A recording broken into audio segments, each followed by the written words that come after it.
using Overprime as an example, I'm sure you know very well that there's a lot of people that honestly just want more Overprime update videos, right? Right. There's like, people would arguably say that, you know, content creators are showing a bias because, you know, fall update videos almost weekly, predecessor update videos once a month, Overprime videos once every 3 months. It's like, why? Well, it's like, I'll be honest with you, unless I get an Overprime announcement, I'm not looking at their Discord. Just like, unless I get a fault announcement, I don't look at the fault Discord. I don't look at the predecessor Discord. Whatever shows up in my Discord as an announcement, that's what I make videos on. So, you're muted, by the way. Yeah, sorry. I was sneezing. You're good.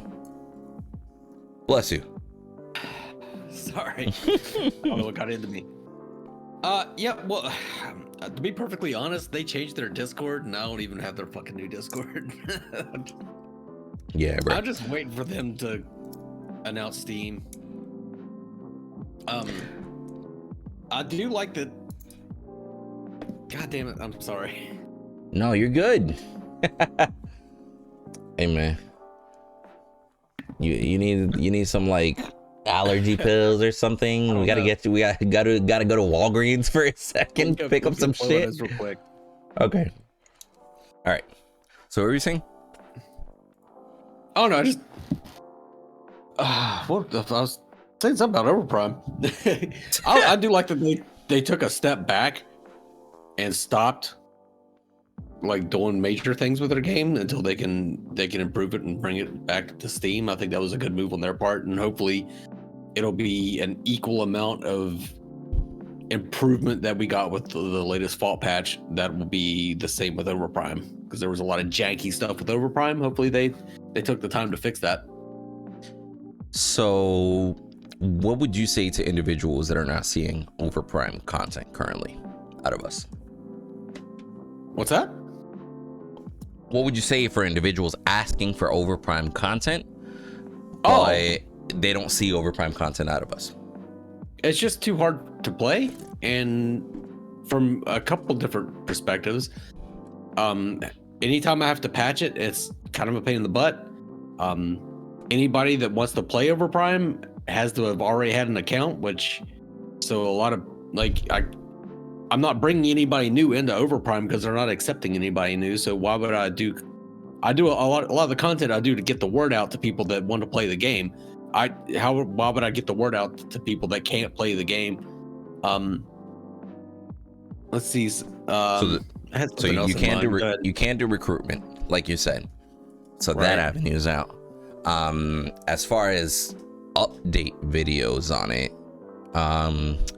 I guess you could, videos could be done on the teasers, but my thing is, like, if they drop one picture a week, I'm not just gonna make a full video off of one picture. Personally, I know individuals that might, but I'll be real with you, I'm not just gonna grab one picture and then that's it. Let's just talk about a picture for 10 minutes. Personally. Yeah. Plus, people just don't give a shit. They just want to know when it's going to be on Steam. That's the video they want to see. And when it does, I feel like that's the majority. They do announce a Steam date, I'll do a video on that because people are very interested in that. People don't care about the little updates. They want to know when it's going to come to Steam. I agree. I think that's the biggest stigma that is holding Overprime back right now. Now, arguably, it's been one of the biggest problems with it in the past, right? Mm-hmm. But ever since the Steam announcement, I really do feel like the world just low-key doesn't care if Overprime got a new skin, or they don't care if Overprime got a new character. They're like, when is it coming to Steam? That's like the only question they care about. Like, I'll tell you, I have a resounding amount of people that are 100% willing to play Overprime, give it a fair trial when it's on Steam. Because I'll be real, even when they opened up the accounts for like that month, right, and I was playing it frequently, trying to get more people to create accounts, etc. Then the whole drama thing happened. Let's not talk about that. But even during that month, I tried to get so many people. I'm like, yo, make an account, try it out with me. We'll host custom matches. We'll talk about it. I want to get your feedback. People would actually just come into my stream just to say, no, I'm going to wait till Steam. I don't trust it. I'm going to wait till Steam. Like, I might have gotten maybe 4 total people to create an account off of arguably hundreds that came by over the span of a week. You know what I mean? So even though it's completely free, people would prefer to pay $20 to get a Fault on Steam, which says a lot, because as much as Fault has gotten shit for those $20, shit for having a paid entry or paid tester status, whatever, right? It says a lot that people would rather play Fault. And let's just say benefit of the doubt, right? Let's say at any given point in time, let's say Overprime, for argument's sake, was better than Fault. Let's say Overprime comes back. They're still not on Steam, but Overprime plays so smooth. Overprime plays so well. You can create a free account. I can still see so many people saying, I'd rather low-key play Minecraft until that shit is on Steam. Yeah. Like, I don't want to deal with the download process, which it's gotten easier. But it's gotten easier. It's not that hard, but still, people like. I know a lot of people just get really frustrated the second one thing goes wrong with that download process. The second they don't put a file in the right place, or the second they try and download it from Google Docs, and then like for whatever reason Google Docs isn't working or something, they say fuck it, and then they never touch Overprime ever again. I think that might have something to do with just like today's day and age, right? Like, we live in a society that we can easily just find information, access it. You're on Google, click one button, it's downloading. You're on Steam, click one button, it's downloading. It knows where to save it. Everything is pre-programmed, etc. Right? So I think the moments that you add steps, it just makes it harder, right? I think, like, even if they made it early 2000, put in a CD type of deal, it loads up the game, you know, like installs the launcher, etc., whatever. I think even if they made it to that point nowadays, it would still fall short as far as what people are willing to do to play, right? Some are like, hey, I'm willing to do whatever it takes. I'll fucking spend 4 hours trying to install this bitch just to play, right? Right. And I had a buddy actually during that month that was going on, and you know, I was streaming the game like nonstop for a week. I had a buddy that actually, between the download process, let's say he didn't have the best internet, right? Between the download process, then moving forward to updating, patching everything, he spent 4 hours trying to install the game just so the game hit him with a corrupted file, and he couldn't easily validate it, and he actually had to delete and just reinstall because there was no validate file feature. Yeah, and I know I had to at some point just delete it and reinstall it because that shit wasn't, you know, something tripped up along the way. But like, I tried to install it with MetaBox or whatever. I don't know. They had like 3 different install links. Yeah, I tried to install with one, and it took so long that it just timed out. Like, I think I had a power outage or something. So when I came back, that MetaBox stuff was like, "Oh, you've already downloaded so much for free. Now you have to pay." And I'm like, "Well, no, I'm not going to fucking pay this third-party app so I can download Fault." And then the Google Docs version wasn't working for me at first, and then I finally got. And I'm very experienced using Google Docs. I use it for a lot of shit. But for whatever reason, that download wasn't working for me for a while, and then I got very discouraged with Overprime. I finally got it up and running when I did. Like we played that their ARAM map, really fun. Had a great time playing, but it was a cool entry to the game. But I agree. It was just a hassle, and I found out that the reason why they have multiple websites is because each website has a daily download limit. Low key. Oh, okay. Like, you feel me? Like, if I share some shit with you, you'll be able to download it. If 10 people download it, it's like, hey man, too much downloads going on off of this link. Try tomorrow. You get me? So that's a big issue, especially if you have a project that caters interest. If you have a project that's actually worth checking out, and then you got shit like that. It just any barrier is automatically your. Because here's the thing. Let's say somebody gave them benefit of the doubt, right? Let's say somebody was unsure about the download process, but they're like, you know what? Windu said download it, Mangoose said download it, etc. They gave benefit of the doubt.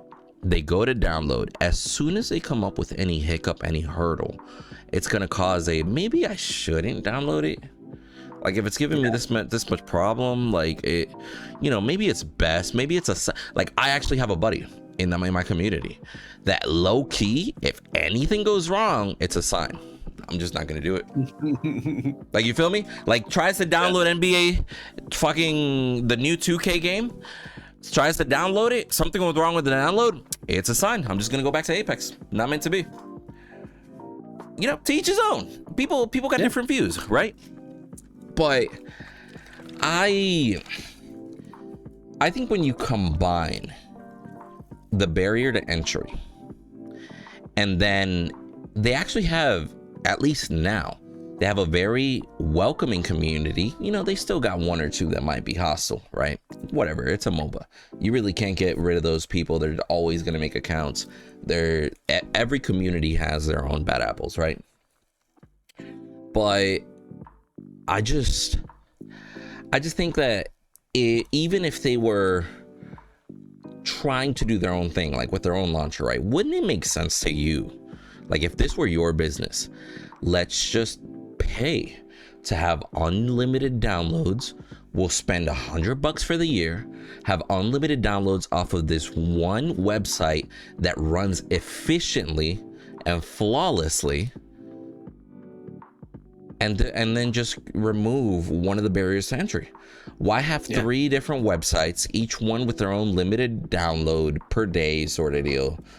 Like, it's just one of those things. Like, I understand, like, okay, so you're trying to save money, but I've looked into these websites. I have some of these websites with a premium account, to where if I share something with my community, I don't have to tell somebody, hey, I'm sorry, 20 people already downloaded, try tomorrow. Like, legit, if 100 people want to download it today, bam, there you go. 100 people downloaded it. I want to put a high definition video, bam, I got the premium account, go. I don't have to be stuck with, I can only upload in 720 because that's all they allow me, and it's got to be this much file size. You get what I'm saying? Right. Like I even have Discord, what is it called? Discord Nitro, right? Mm-hmm. I even have a Discord Nitro account just so I can upload higher footage. When I share my account, my screen, I share it 1080p 60. I'm not like, oh, 720p 30 because it's all they let me. But I do those little extra steps so that the people that I'm sharing information with aren't limited, right? So if I'm able to do it as a content creator, I'm sure they're able to do it with a product that they're trying to promote. The question is, why don't they? Well, honestly, I think they take the release of their game far more seriously than what everybody else has. I think what they've given us so far was just kind of them being nice and sharing, like a teaser, sort of. But what they really are focused on is the actual release of their product. So like, they're like, I mean, they even said that they're like, they were just going to completely close Overprime down completely, and then people just were like, no, we want to still play it. And they're like, okay, it'll still be peer to peer. You guys can still play it peer to peer if you want to, but just not gonna run servers. So like, they're just kind of doing that on the side. Like, they're doing what Predecessor did when they shut down for forever. And then pop back up. The only difference is they have this peer-to-peer thing that takes within a wonky download. And nobody's going to download it. But so that's kind of all they're doing right now. And I still really haven't counted Overprime out, and I think they will resurface a much better product. And I don't think you could judge Overprime with what you're seeing, with what's playable right now. Yep, I don't think they can be 100% dismissed, but also 100% accounted for. until they're on Steam. Personally. Like, you feel me? Like, again, who knows? They could be on Steam. People try it out.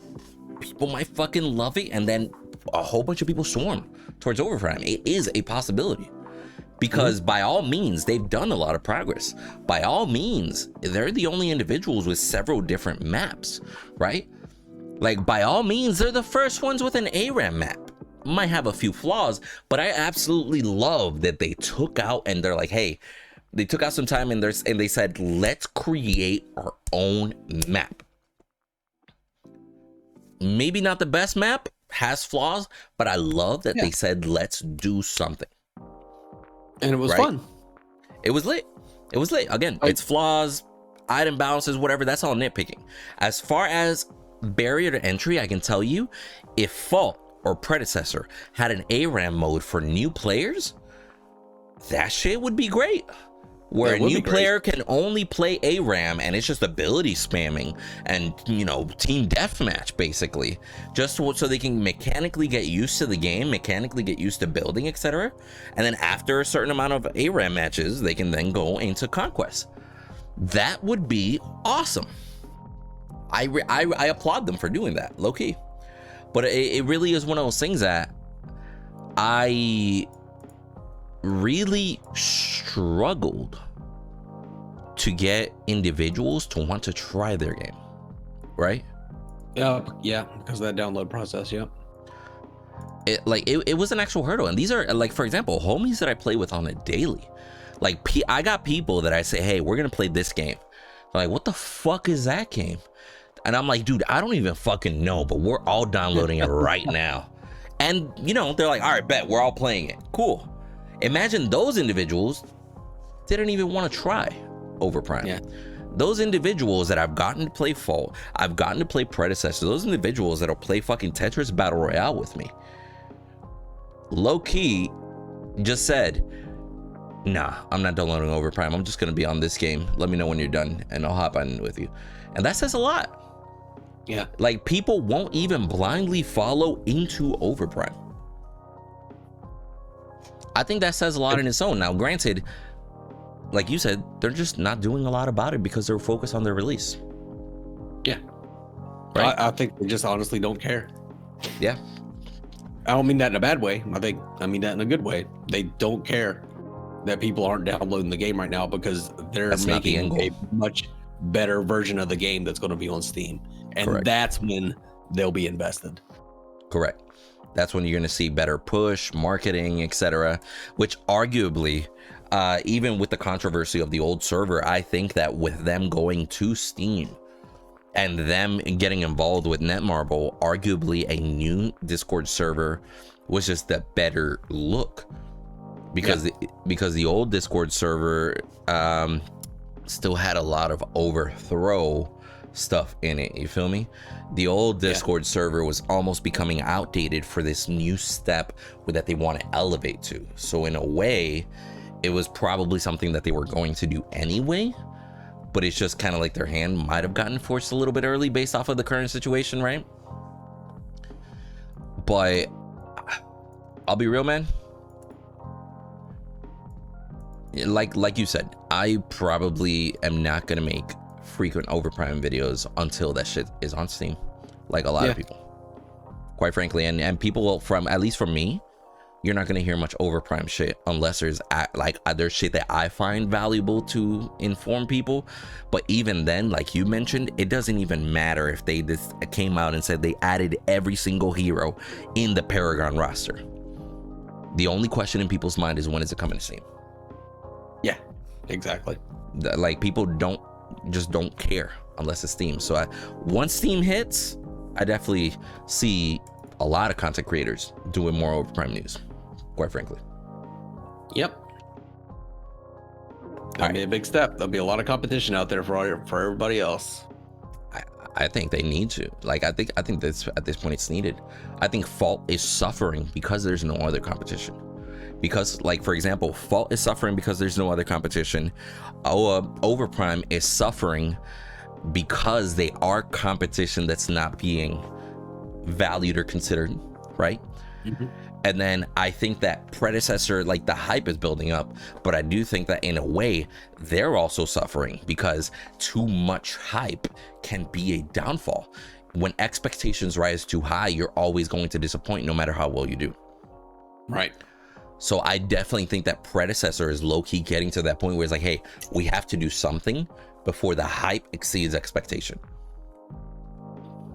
So I really think that all these companies not being out right now, in some aspect on Steam and Epic Store, whatever you want to say, just on an actual platform, I think that's hurting all low-key. Change my mind. All right, let's do this. It's getting a little late, so much love. Let us know what you think down below, and till the next video.